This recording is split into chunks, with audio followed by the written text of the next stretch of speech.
옆에 계신 분들과 인사하실 때에 투표 잘 하셨어요? 이렇게 인사 한번 하실까요? 투표 잘 하셨습니까? 네.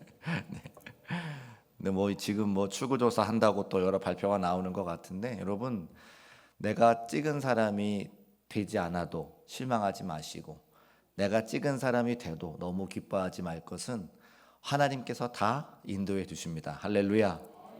그리고 4년만 지나면 또 바뀌게 되어 있으니까 낙심하지도 또 기뻐하지도 말고, 하나님께서 사람의 삶을 가장 잘 인도해 주시니 우리 예수 믿는 분들은 하나님의 인도하심을 믿고, 또 뽑혀진 분들이 이 열심히 할 수 있도록 응원해 줄 수 있는 우리 중국교회 모든 성도의 삶이 되시기를 주의 이름으로 축복합니다. 아멘. 감사합니다. 이제 수요일 시간마다 베드로 전서 말씀을 함께 나누게 되었는데, 지난주에 첫 번째 시간이었고 오늘 두 번째 시간인데, 지난주에 했던 거 잠깐 복습하고 말씀 전하면 두 가지를 말씀드렸습니다. 베드로 사도께서 성도들에게 우리는 나그네와 같은 삶이다, 순례자와 같은 삶이다 말씀해 주셨고, 그 나그네의 삶에, 순례자의 삶에 붙잡아야 될 게 한 가지 있다면 예수 그리스도의 십자가를 붙잡아야 된다, 이런 말씀을 드렸습니다. 그래서 나그네와 십자가에 대한 말씀을 지난주에 함께 말씀을 드렸어요. 같이 한번 따라해 보실까요? 나그네와 십자가.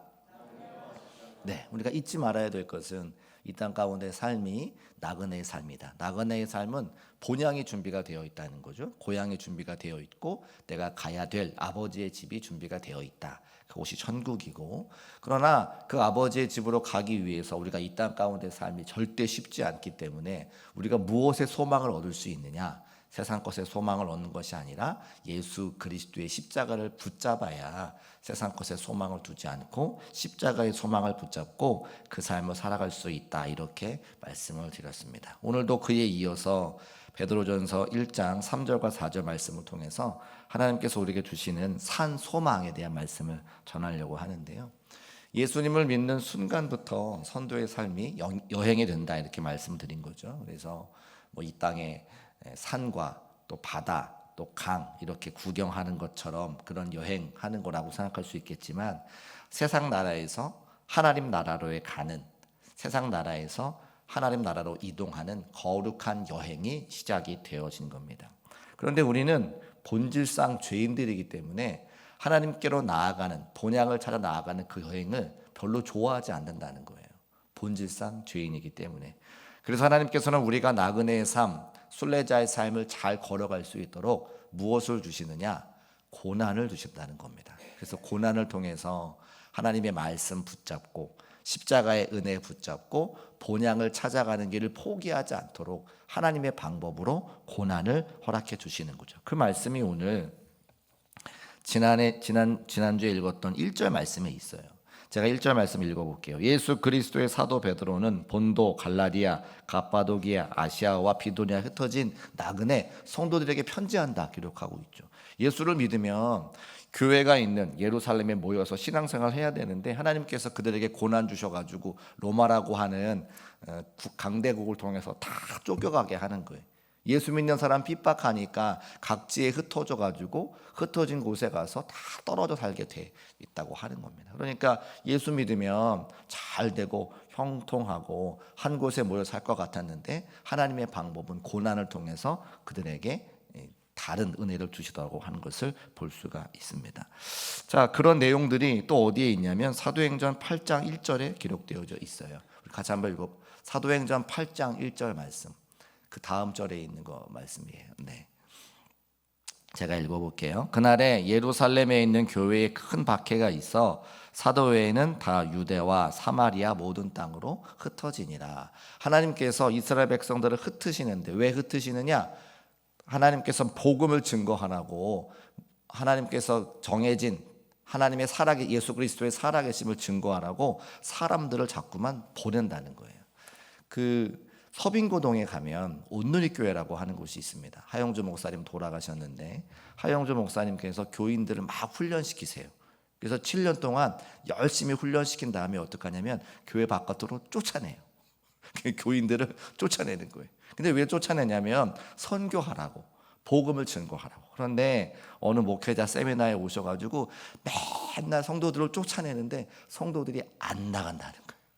교회가 좋으니까, 목사님 말씀이 좋으니까 안 나간다는 거예요. 그런데 그럼에도 불구하고 온누리교회가 많은 성도님들이 외국에 나가서 또 본인의 여러 가지 삶의 자리에서 하나님의 복음을 전하는데 크게 쓰임 받는 성도들이 된다고 하는 거죠.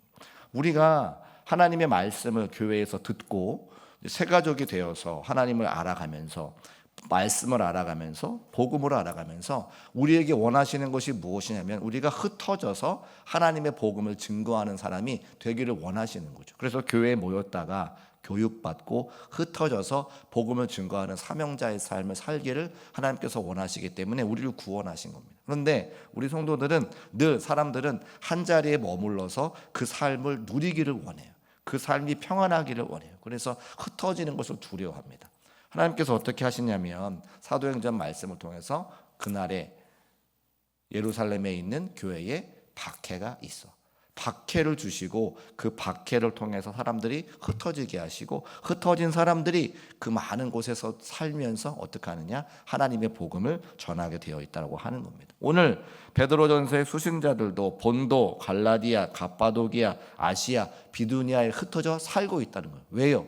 하나님께서 그들을 흩으셨다는 거죠. 왜요? 하나님의 복음을 증거하라고. 그러니까 그들은 나그네의 삶으로서 하나님께 벌받아서, 하나님께 책망받아서 흩어진 것이 아니라 하나님의 선한 뜻과 계획하심 가운데 흩어진 것을 믿음으로 고백하시기를 주의 이름으로 축복합니다. 저와 여러분도 사실은 흩어진 사람들이죠. 제가 우리 성도님들을 신방해 보면 여러분들이 우리 중국교회가 처음 교회가 아닌 분들이 많으세요. 저도 우리 중국교회가 처음 교회가 아니라 저의 처음 교회는 부천에 있는 성지감리교회입니다. 거기서 어렸을 때 신앙생활했고요. 의정부에 이사가서 의정부 중앙감리교회가 저의 모교회인 거죠. 여러분도 여기 앉아 계신 분들이 여러분의 처음 교회가 중국교회가 아니세요. 다 흩으셨어요. 또 우리 교회에서 많은 분들이 여기서 함께 신앙생활 하다가 흩어져 가지고 전 세계에서 또 여러 감리교단에서 장로님도 되고 권사님도 되고 각 교회마다 중역이신 거예요. 이렇게 보니까 우리 중국교회는 그렇게 많은 분들을 함께 신앙으로 양육하고 흩어져서 감리교회에 크게 일으켜 세우는 그런 역사가 우리 가운데 있더라는 거예요. 그래서 우리 사랑하는 권사님들의 아들, 딸들이 각 감리교회마다 장로님도 계시고 권사님도 계시고 집사님도 계시고 여러 가지 사명 감당하는 분을 제가 알게 되었다는 거죠. 그러니까 하나님께서 우리를 흩으신다는 거죠. 왜요? 각 교회마다, 각 지역마다 하나님의 복음을 증거하기 위해서. 제가 지난주에도 우리 이건혁 권사님 말씀드렸는데 오늘 또 이건혁 권사님 얘기 한번 해봐야겠다. 제가 우리 이건혁 권사님 얘기하는 거는 권사님하고 저하고 이렇게 말씀 나눠도 괜찮기 때문에 말씀드려요. 권사님 아드님 지금 어디 계세요? 미국 계시죠? 아, 미국 아니에요? 다른 나라예요? 제가 잘못 알고 있는 거예요? 어쨌든 중국교회 말고 중국에서 신앙생활 하셨다가 외국 다른 곳에 계셔서 신앙생활 잘 하시잖아요. 아, 갔다 오셨어요. 제가 알고 있는 게 반은 맞네요. 그죠? 그러니까 우리 예수 믿는 사람들은 어디 가서든지 신앙생활 잘 하니까 외국에 가면 외국에 섬기는 교회를 섬기게 되어 있다고 하는 겁니다. 그러니까 우리를 흩으시려고 하는, 흩어져서 하나님의 복음을 증거하는 일에 쓰임받고자 하는 하나님의 목적이 있기 때문에 성부 하나님의 선택과 성자 예수님의 구속과 성령 하나님의 거룩하게 하심, 이것을 어려운 말로 구속의 경륜이라고 하는, 구원의 경륜이라고 하는데 하나님의 뜻과 계획 속에 우리가 다 들어있고 우리가 있는 모든 삶이 하나님의 뜻대로 인도함 받는 그런 삶이라고 하는 것을 말씀을 통해 알 수 있는 것이죠. 이것을 믿는다면 내가 오늘 중국교회에서 신앙생활 하는 게 행복하고 혹시 나를 다른 곳으로 이동한다고 할지라도 그것이 하나님의 뜻과 계획 가운데 있으니까 그저 기쁘고 감사하게 찬송할 일이 많다라고 하는 겁니다. 그래서 아까도 처음에 말씀드렸지만 내가 찍은 사람이 국회의원이 되면 감사하고 찍지 않은 사람이 안 된다고 서운하지 말 것은 모든 우리 삶의 계획은 하나님께서 인도하시는 거니까, 섭리하시는 거니까 그 뜻을 믿고 그저 감사하며 찬송할 수 있는 저와 여러분 되시기를 주의 이름으로 축복합니다. 이것에 대해서 오늘 자세하게 설명하는 것이 3절과 4절 말씀이에요. 3절 말씀 화면에 올려주시고 같이 한번 읽어보겠습니다. 시작. 우리 주 예수 그리스도의 아버지 하나님을 찬송하리로다. 그의 많으신 긍휼대로 예수 그리스도를 죽은 자 가운데서 부활하게 하심으로 말미암아 우리를 거듭나게 하사 산 소망이 있게 하시며. 아멘. 무엇이 있게 하시며? 산 소망이 있게 하시며. 같이 한번 따라 하실까요? 산 소망이 있습니다. 산 소망이 있다는 거예요. 그래서 그 소망이 뭐냐 오늘 말씀드리려고 하는데, 일단 3절이 문장이 길지만 요약하면 하나님을 찬송하자는 거예요. 찬송하리로다 하나님. 왜 하나님을 찬송하느냐? 산 소망을 주셨기 때문에 하나님을 찬송하자는 거죠. 근데 그 하나님의 앞에, 하나님이라고 하는 단어 앞에 뭐가 있어요? 수식하는 말이 있죠. 예수 그리스도의 아버지. 그러니까 하나님은 예수님의 아버지이신데, 그 예수님의 아버지 하나님께서 우리에게 산 소망을 주셨기 때문에 하나님을 마땅히 찬양하자, 그런 내용이 3절에 있습니다. 그리고 그 소망, 그 산 소망의 이유, 산 소망의 원인으로 많은 긍휼함을 가지시고 거듭남과 소망을 주신 그 방법이 뭐냐? 그리스도 예수의 죽으심과 부활로 우리가 소망을 얻을 수 있게 만들어 주셨다, 이런 내용입니다. 그래서 그런 이야기를 설명을 드리려고 하는데요. 우리가 다 나그네인데 어떤 나그네냐? 찬송하는 나그네. 나그네인데 어떤 나그네냐? 찬송하는 나그네. 찬송할 수 있는 이유는 소망을 주셨기 때문에, 산 소망을 주셨기 때문에. 살아있는 소망이니까 반대로 이야기하면 죽은 소망도 있다는 거죠. 그럼 죽은 소망은 뭐냐? 여러분, 우리가 갖고 있는 소망은 다 죽은 겁니다. 무슨 이야기냐? 우리가 갖고 있는 소망은 이루어지기도 하지만 이루어지지 않을 때도 있어요. 제가 여러 가지 마음에 소원이 있습니다. 근데 이 소원이 이루어질 수도 있고 이루어지지 않을 수도 있죠. 여기까지 이해되세요? 저와 여러분이 갖고 있는 소망은 내가 원한다고 다 이루어지는 게 아니잖아요. 만약에 우리가 원한 대로 다 이루어졌으면 여기서 이렇게 40분 한 분도 안 계세요.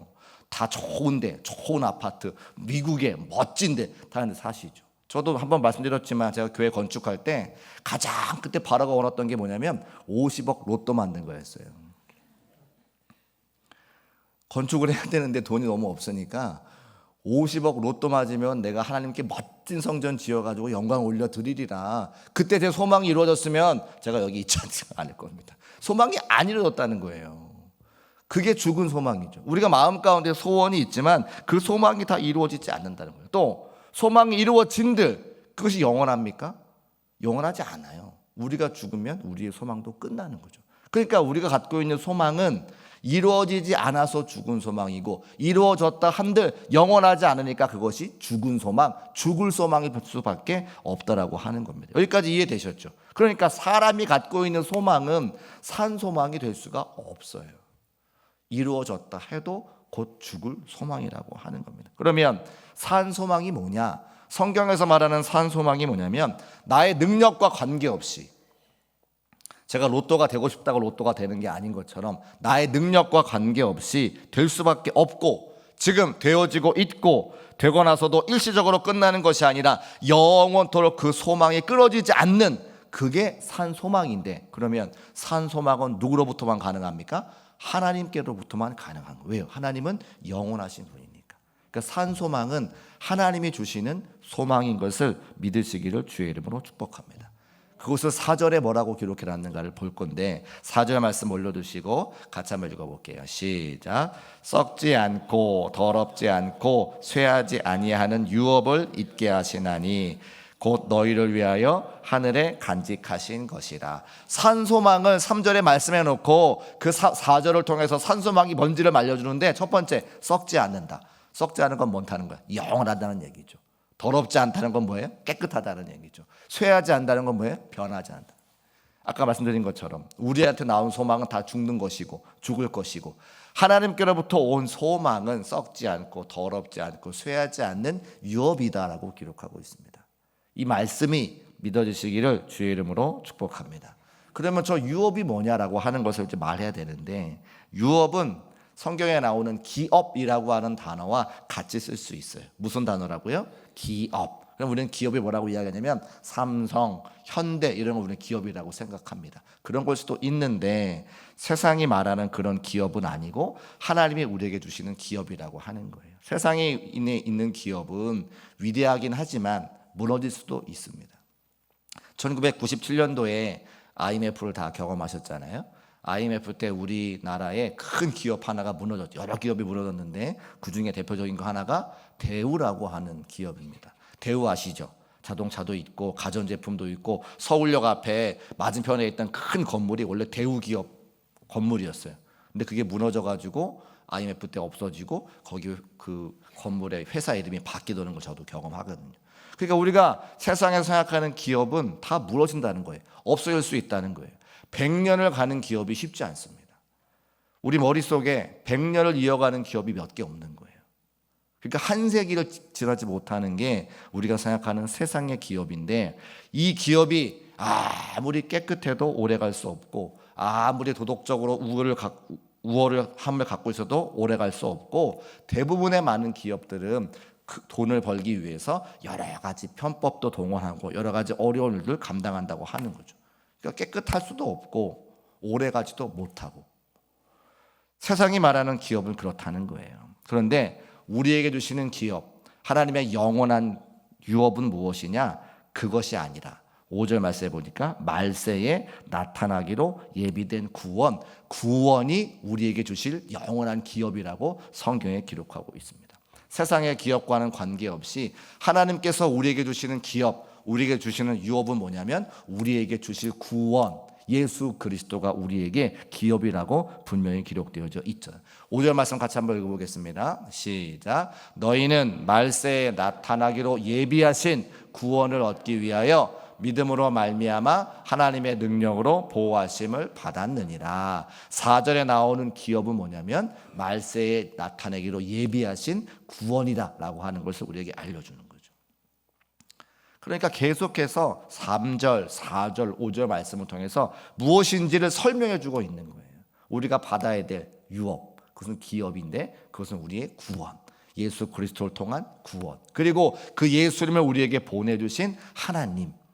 그러니까 우리가 하늘로부터 받아야 되는 유업이 있습니다. 하늘로부터 받아야 되는 기업이 있습니다. 그것은 예수 그리스도와 그 예수님 보내주신 하나님 한 분. 그것이 우리를 영원토록 인도하신다고 말씀하고 있는 거죠.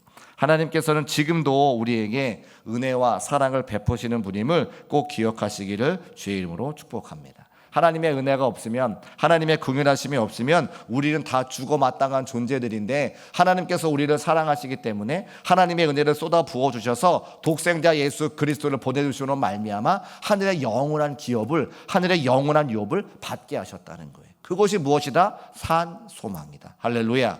그래서 우리가 하나님을 찬송할 수 있다고 하는 거죠. 찬송할 수 있는 나그네가 된다는 거예요. 그런데 그것이 희미합니다.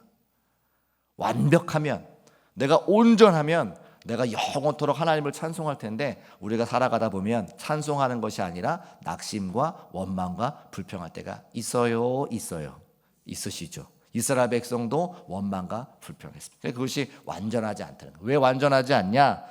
고린도전서 13장 12절 말씀에 정확하게 기록하고 있어요. 같이 한번 읽어볼까요? 시작. 우리가 지금은 거울로 보는 것 같이 희미하나 그때에는 얼굴과 얼굴을 대하여 볼 것이요, 지금은 내가 부분적으로 아나 그때에는 주께서 나를 아신 것 같이 내가 온전히 알리라. 저 그때가 언제입니까? 우리가 죽든지 예수 그리스도 재림하시든지 바로 그날, 예수님 만날 때. 근데 그 전에는 우리가 지금 거울로 보는 것 같이 희미하다는 거예요. 저기 거울은 우리가 지금 보는 거울이 아니라 옛날에 쓰던 청동 거울을 말해요. 청동 거울은 희미합니다. 완벽하게 닦이지가 않아서 어른어른하죠. 모양만 보일 뿐인 거예요. 그래서 그 청동 거울을 바라보면 내 눈, 코, 입이 어떻게 된 건지 보이기보다 형태만 보이는 거죠. 어른어른해서. 비유가 맞을지 모르겠는데 옛날에 제사 드릴 때 우리가 무슨 그릇 썼냐면 녹그릇인가요? 그걸 썼을 거예요. 근데 그것을 이렇게 잘 닦지 않으면 어떻게 해요? 잘 안 보이는 거죠. 근데 그것을 제사하기 전에 막 볏짚 같은 걸로 막 닦으면, 그죠? 구들장 깨가지고 막 닦으면 그것이 반짝반짝 해가지고 얼굴이 보인다 이 말입니다. 근데 그 닦지 않았던 그 녹그릇과 같이 청동그릇을 보면 우리가 지금 구원받은 게 희미하게 보인다는 거예요. 그러니까 희미하게 보이니까 하나님이 내게 주신 그 유업을 진짜인지 가짜인지, 그래서 신앙생활 하면서 믿음이 없어질 때 하나님이 안 계신 것 같이 생각하고 하나님 원망하고 낙심하고 불평하고 절망하는 거죠. 그런데 분명히 말씀했어요. 지금은 거울로 보는 것 같이 희미하나 그때에는 얼굴과 얼굴을 보는 것 같이 분명해질 것이요. 지금은 내가 부분적으로 알지만 그때가 되면 주님께서 나를 아시는 것처럼, 주님께서 나를 아셔서 예수 그리스도를 십자가에 달려 죽게 하신 것처럼 내가 온전히 다 완전하게 알게 되어지는 그때가 반드시 온다라고 하는 것을 꼭 기억하시기를 주의 이름으로 축복합니다. 그러니까 우리는 산소망이 있는데 그 산소망은 우리에게 주시는 하나님의 기업이고 그것은 예수 그리스도요 하나님 존재 그 자체라고 하는 것을 말씀을 통해서 알 수 있습니다. 나그네의 삶이 청동거울로 보는 것과 같아서 때로는 낙심할 때가 있고 절망할 때가 있고 원망할 때가 있지만 그때가 오면, 예수 그리스도를 만나는 그때가 오면 모든 것이 분명하게 보여진다라고 기록하고 있는 거예요. 그러면 그때를 위해서 우리가 어떻게 해야 됩니까? 인내하고 기다리며 나의 삶의 자리, 나의 신앙의 자리를 한 걸음 한 걸음 걸어가야 되는 것이죠. 그러면 이 구원의 복된 소망이 생기는 때가 언제인가? 우리 3절 말씀 올려두시고 3절 말씀 다시 한번 읽어보겠습니다. 시작. 우리 주 예수 그리스도의 아버지 하나님을 찬송하리로다.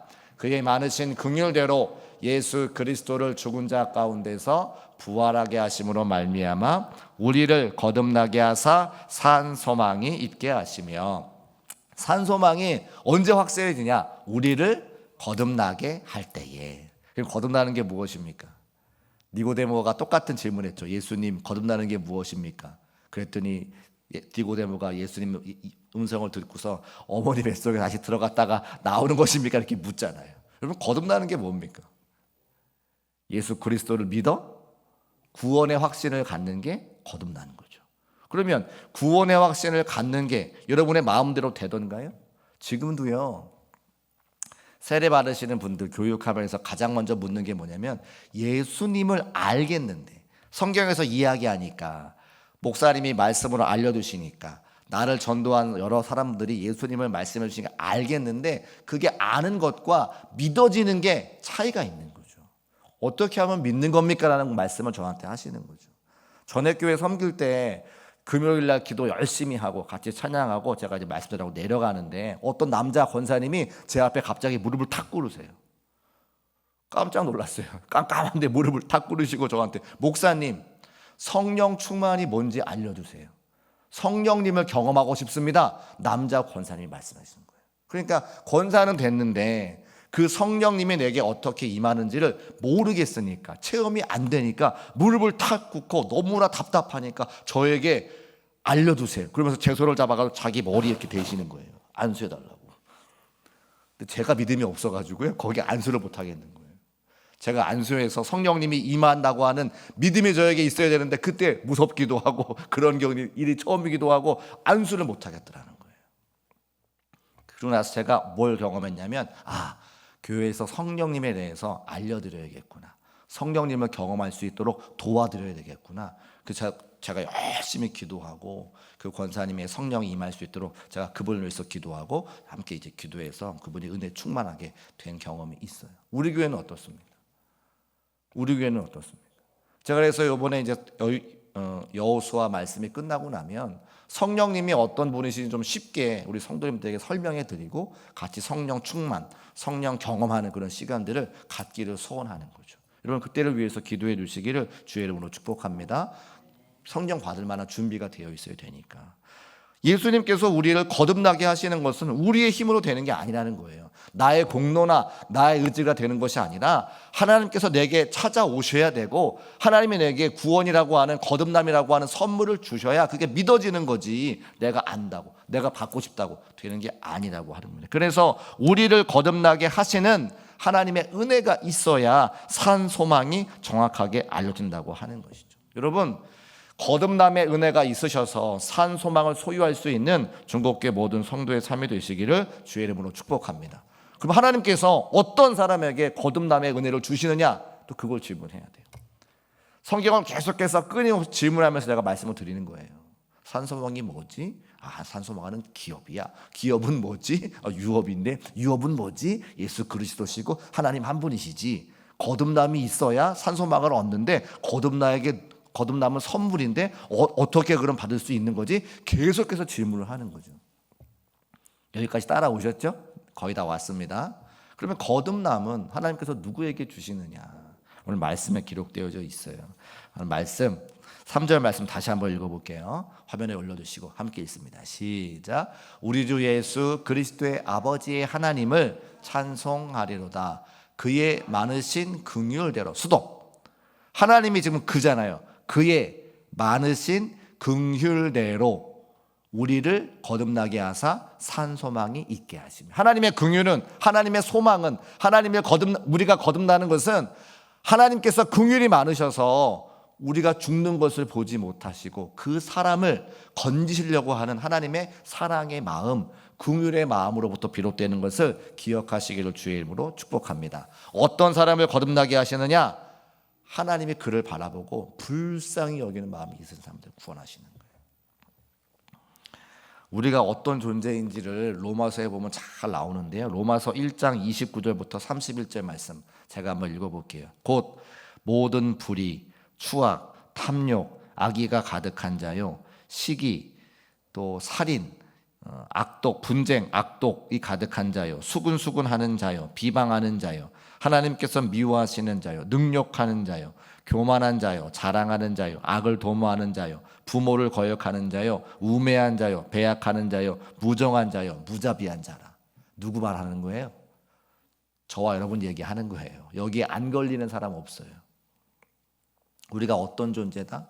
죽을 수밖에 없는 존재다. 지금 로마서 1장 29절부터 32절까지 말씀에 저와 여러분의 모습을 다 이야기하는 거예요. 하나님의 은혜가 없으면 다 죽어 마땅한 사람들, 지옥으로 걸어 들어가서 영원히 타는 불에 다 태워져야 되는 그런 존재가 저와 여러분이라는 거예요.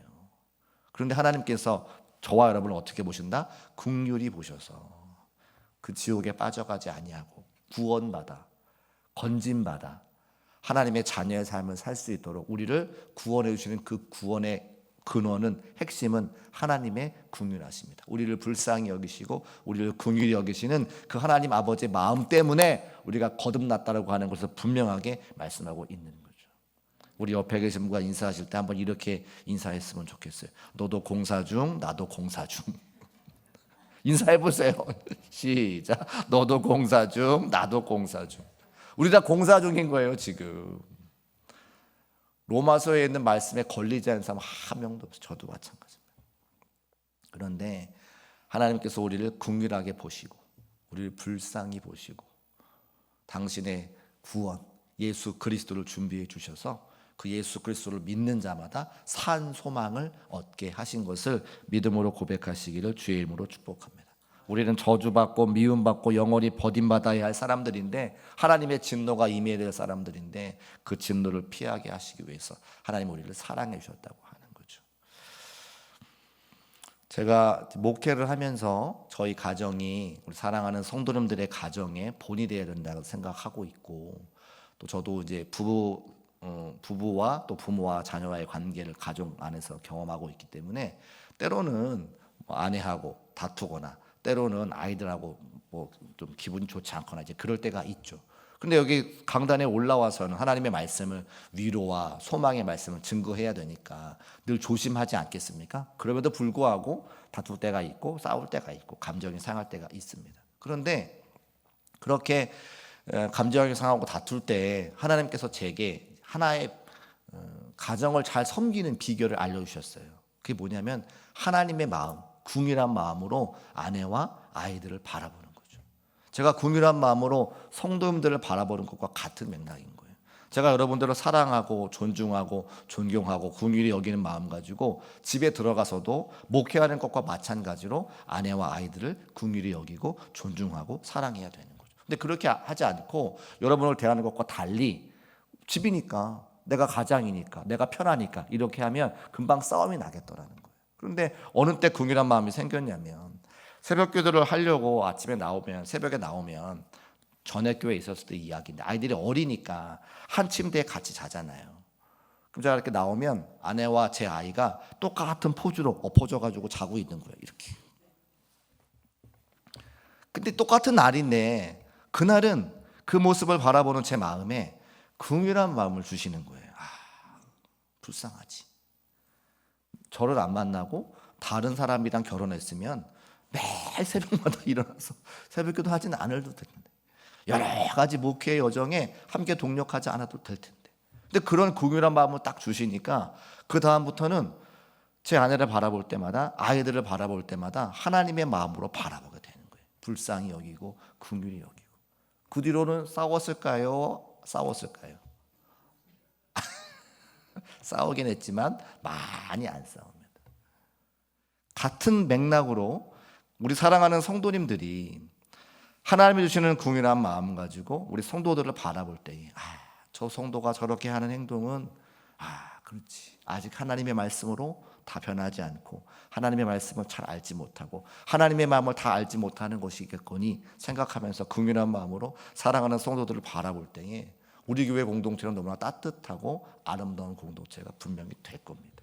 교인들끼리 싸울 일도 없을 것이고 다툼이 있을 일도 없을 것이고 너무나 행복하고 서로를 감싸 안아주고 서로를 위로해주고 그 마음이 곧 내 마음처럼 여기는 그런 공동체가 될 것을 믿습니다. 그러니까 우리가 회복해야 될 것은 하나님이 우리를 바라보시는 그 긍휼하신 마음이 우리가 함께 회복되어져 나도 누군가를 그렇게 바라볼 수 있는, 내 사랑하는 가족을 그렇게 바라볼 수 있는 우리 사랑하는 중국교회 모든 성도의 삶이 되시기를 주의 이름으로 축복합니다. 그게 바로 산소망이라고 하는 거예요. 하나님의 긍휼하심이 내 마음이 되어지고 내가 하나님께 산소망을 얻었으면 나도 그 마음 가지고 누군가를 바라보면서 긍휼히 여기고 불쌍히 여기는 그 마음. 그래서 이 모든 것들을 우리에게 인도하신 그 하나님을 어떻게 해요? 찬송하리로다. 하나님이 나올 수 있는 거예요. 그래서 저는 목회를 하면서 내가 언제 은퇴할지는 알 수 없습니다만 한 가지 분명하게 성도들에게 약속할 수 있는 건, 저는 목회를 하는 동안 하나님의 은혜와 사랑에 늘 감사하고 찬송할 겁니다. 제가 하는 표현 중에 더 큰 찬송, 더 큰 감사, 더 큰 영광을 얻고 말씀드려요. 오늘보다 내일 더 큰 찬송을 올려드릴 것이고, 오늘보다 내일 더 큰 감사를 올려드릴 것이고, 오늘보다 내일 더 큰 영광을 올려드릴 거예요. 그러면 점점 더 큰 찬양과 감사와 영광을 올려드리는 거죠. 왜요? 하나님은 우리에게 산소망을 허락해 주신 분이시기 때문에. 할렐루야. 이것이 베드로 사도가 고난 가운데 있는 성도들을 향해 주시는 하나님의 말씀인 거예요.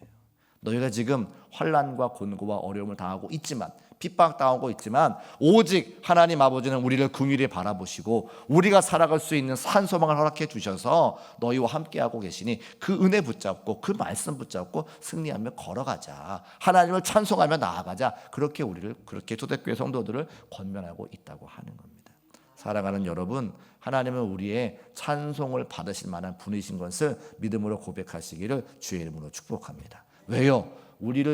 우리에게 산소망을 허락해 주셨기 때문에 그래요. 하나님 당신 자신을 주셨고 예수 그리스도를 보내주셨고 우리를 불쌍히 여기셔서 거듭나 지옥까지 아니하고 하나님의 자녀 삼아 주시니 이미 우리의 찬송을 받으시기에 합당한 분이 바로 우리 하나님 아버지세요. 날마다 찬양과 감사와 영광 올려드릴 수 있는 우리 중국교회 모든 성도의 삶이 되시기를 주의 이름으로 축복합니다. 기도하겠습니다. 살아계신 아버지 하나님, 감사합니다. 사도 베드로의 고백을 통해서 하나님이 얼마나 좋은 분이신지, 날마다 우리를 긍휼히 여기시고 우리에게 산소망을 주시는 분인 것을 다시 한번 알게 하시니 감사합니다.